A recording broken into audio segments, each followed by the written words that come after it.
For the pilot in the F-35, the most fascinating part is wearing this helmet. All the information we need to fly is presented on the screen in front of the pilot's eyes.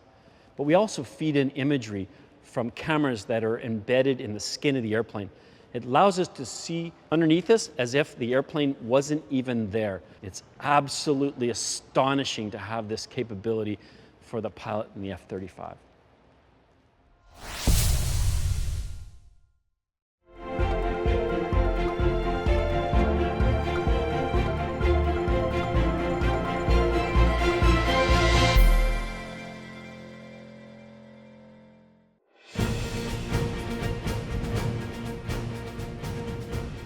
Russia's strategic missile forces successfully test-fired an RS-12M Topol intercontinental ballistic missile with a new advanced warhead, the Russian Defense Ministry said Tuesday, September 27, 2017.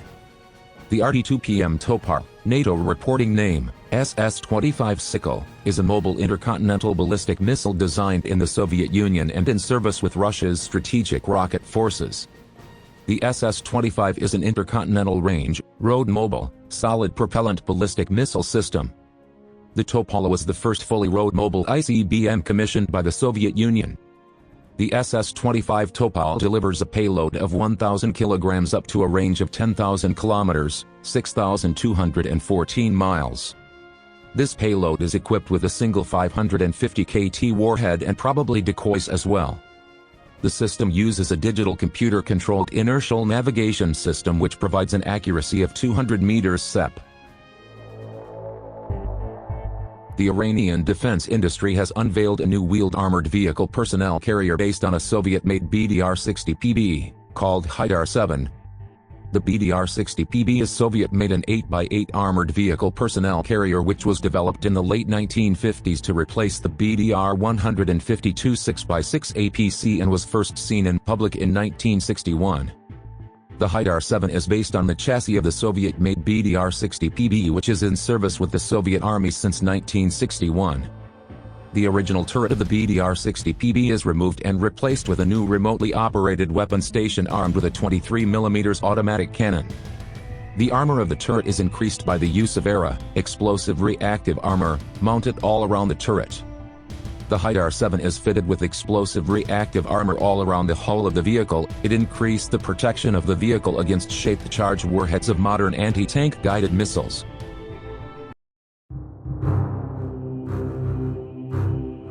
According to a video released on the official website of Kalashnikov, the Russian company has developed a flying bike using drone technology.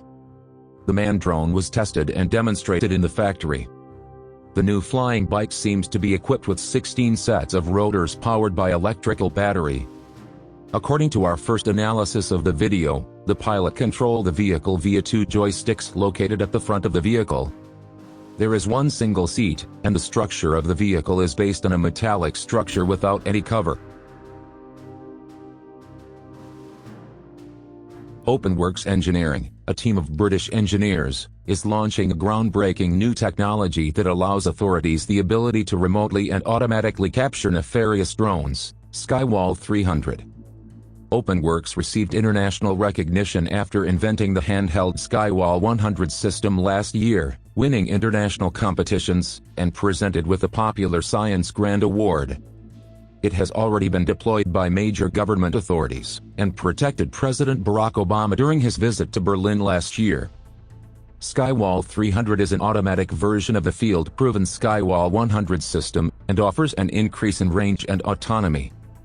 The system was previewed at the DSEI exhibition in London recently, and OpenWorks is already participating in international projects which will see SkyWall 300 protecting assets as early as next year.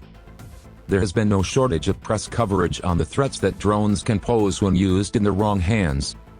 Incidents continue to rise, and present themselves in ever wider contexts.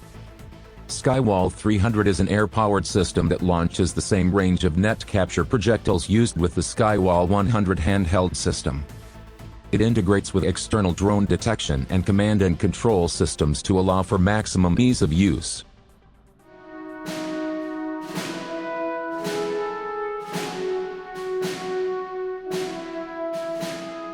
Iran on Friday, September 22, 2017, successfully test-fired its new ballistic missile, named Khorramshahr. The new missile was also unveiled in a military parade in Tehran. Speaking to reporters on the sideline of the military ceremony marking the onset of the Iraqi-imposed war on Iran, commander of the IRGC Aerospace Force Brigadier General Amir Ali Hajizadeh said the Defense Ministry has manufactured Khorramshahr missile for the Iranian Aerospace Forces. Khorramshahr ballistic missile has a range of 2,000 kilometers with ability to carry 1,800 kilograms multiple independently targetable reentry vehicle, he added. Iranian military experts and technicians have in recent years made great headways in manufacturing a broad range of indigenous equipment, making the armed forces self-sufficient in the defense sphere.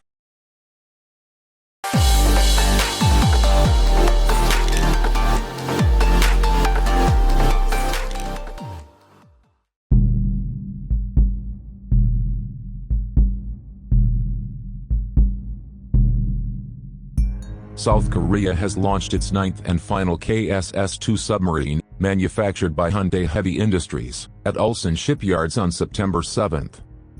The Sunwon-il-class submarine was named Sindal-seok, after a Korean admiral who led the country's fight against Japanese aggression in the late 1890s and early 1900s.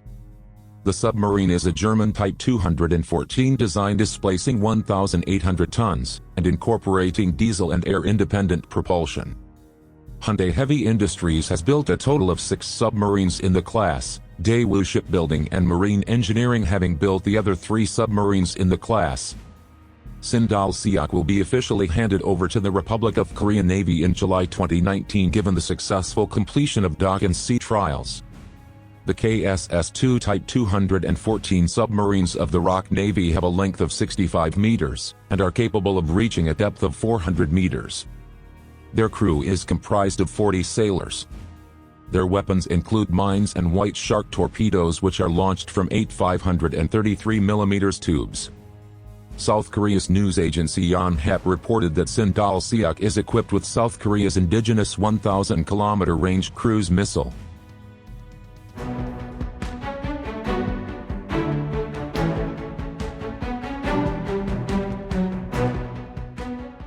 Lockheed Martin and Fincantieri Marinette Marine delivered the future USS Little Rock LCS-9 to the U.S. Navy on September 25.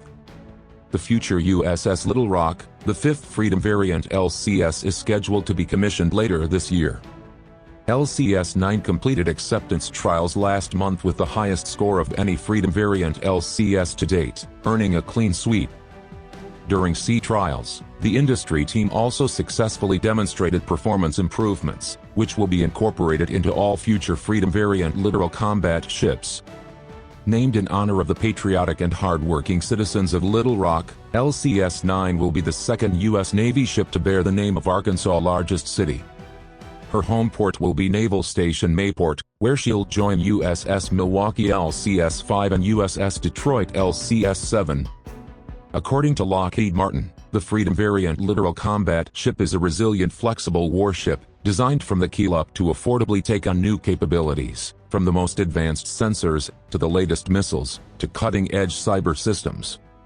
The Freedom hull is based on a proven, survivable design recognized for its stability and reliability on multiple overseas deployments.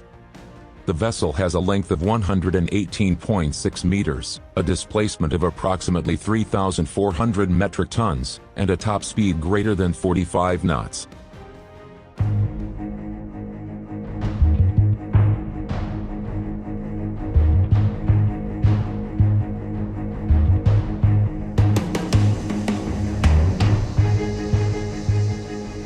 The Russian Ministry of Defense released footage showing the recent live firing of 3 K-60 BAL coastal defense system during Zapad 2017 military exercise. Zapad 2017 was a joint strategic military exercise of the armed forces of the Russian Federation and Belarus that formally began on September 14, 2017 and ended on September 20, 2017, in Belarus as well as in Russia's Kaliningrad Oblast and Russia's other northwestern areas. The footage shows the 25th Coastal Missile Brigade of the Russian Navy Baltic Fleet launching a 3M-24 SSN-25 Switchblade anti-ship missile from the BAL coastal defense system. The subsonic Kh-35 missile of the BAL complex has a cruising speed of 270 meters per second and a firing range of 120 kilometers. At present, the BAL is armed with upgraded Kh-35U missiles with a range of up to 260 kilometers.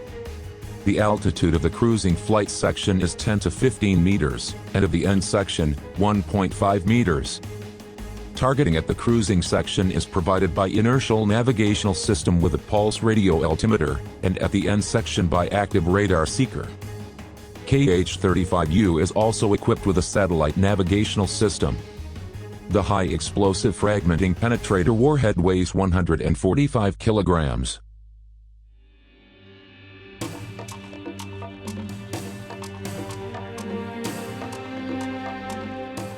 Australia's first air warfare destroyer, HMAS Hobart, was commissioned into the Royal Australian Navy Fleet in a formal ceremony at Garden Island in Sydney on September 23.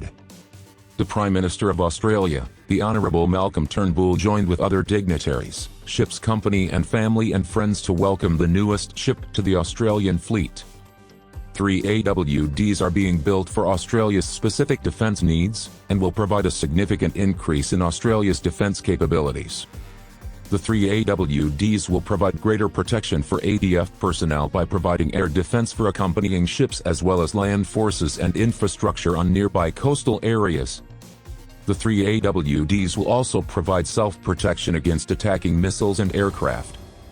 The Aegis weapon system, incorporating the state-of-the-art phased array radar and Spy-1DV, in combination with the SM-2 missile, will provide an advanced air defense system capable of engaging enemy aircraft and missiles at ranges in excess of 150 kilometers.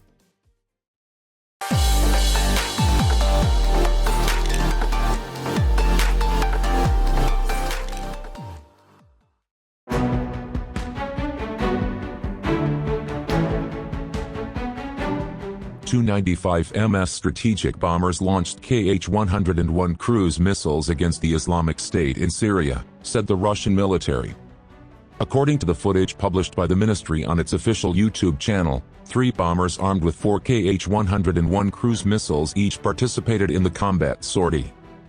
Therefore, this was the first salvo launch of the air-launched weapon during the counter-terrorism operation in Syria. Previously, the Tu-95MS launched the Kh-101 only in pairs.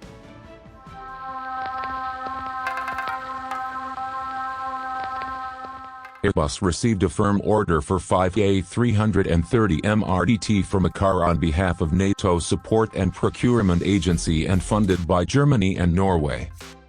A contract amendment signed at the ACAR headquarters in Bonn, on September 24, adds 5 aircraft to the 2 previously ordered by Netherlands and Luxembourg and includes 4 additional options to enable other nations to join the grouping.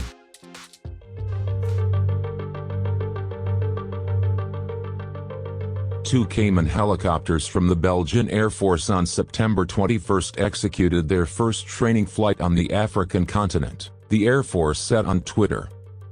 The 2 choppers, in service with the 18th Squadron, will be involved in the 1-month-long tropical storm exercise organized in Gabon. In addition to the Cayman, the Belgian Air Force is engaging 3 C-130 airlifters and 2 A-109 helicopters to support the Belgian Army's Light Brigade. The Belgian military will specially focus on special operations and specific tactics of para-commandos in Africa's typical climatic conditions, said the ministry.